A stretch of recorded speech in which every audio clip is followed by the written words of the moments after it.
After the ICJ has ruled and half of the world has protested against the war in Gaza, Benjamin Netanyahu spoke to an audience in the American Congress. What did he say? What were his claims about the war? And what is happening in Israel? We decode all that in the next report. Resistance, appeasement, awkwardness, and an unfettering hope to continue holding the reins of power is really what Netanyahu's ongoing visit to the U.S. can be described as in a sentence.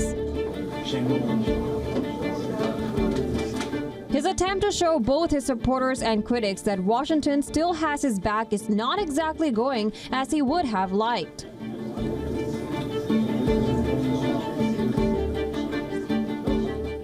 Soon upon arrival, Netanyahu started facing resistance. Scores of pro-Palestinian protesters gathered outside his Washington hotel.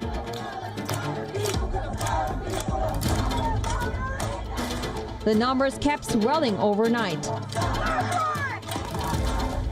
On Tuesday, demonstrators took out a flash mob-style protest.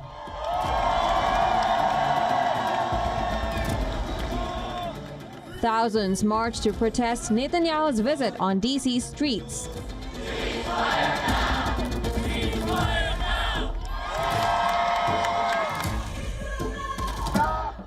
Demonstrators clashed with police. Washington, D.C. had come to a standstill. This as chants of arrest Netanyahu filled the air. Mr. Speaker, the Prime Minister to stay in Israel. Demonstrations were also carried out against the U.S. Congress's decision of inviting him to deliver the address in the first place. Ironically for Netanyahu, this was only the beginning. Come the big day, roughly half of House and Senate Democrats skipped the Israeli Prime Minister's joint session Congress address on Wednesday. They gathered at a side event in D.C. calling for a ceasefire in peace. We are all here today because Prime Minister Benjamin Netanyahu, a man who uses U.S. taxpayer money to wage war against Gaza. While protesters were right outside the Congress denouncing him, a seemingly unaffected Netanyahu went ahead and delivered one of his most fiery speeches. In his signature style, the Israeli Prime Minister underlined what he had come for. After thanking both Joe Biden and former President Donald Trump for their unwavering support, Netanyahu emphasized that the allies must stand together against barbarism. It's a clash between barbarism and civilization.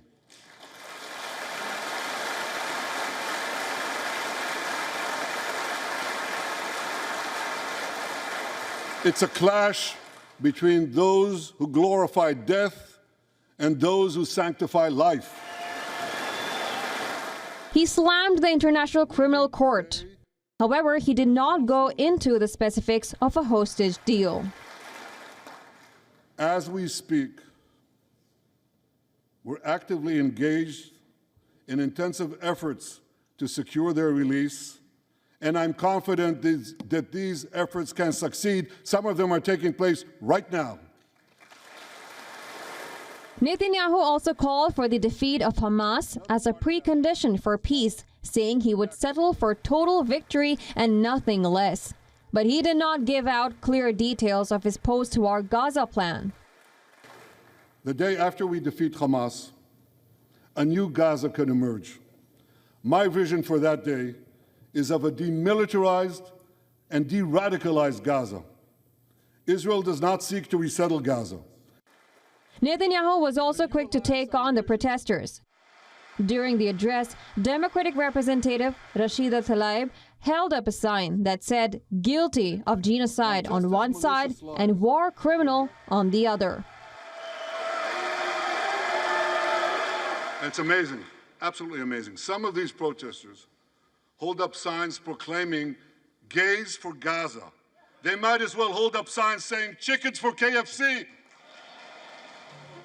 On the following day, Netanyahu met President Joe Biden. During the meeting, the president stressed the need to finalize the deal as soon as possible. Families of American hostages in Gaza were also present during the interaction.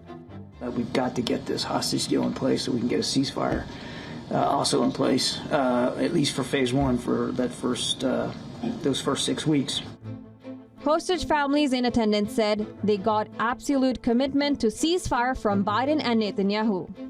Both teams will be working by the hour in the coming days to put out an adjusted proposal to Hamas, and they understood completely and are partnered with us around the urgency. Netanyahu met Vice President Kamala Harris, expected Democratic nominee, next. Not mincing her words, Harris said she made clear her serious concerns about casualties in Gaza, raising question over Israel's way of defending itself. We cannot look away in the face of these tragedies.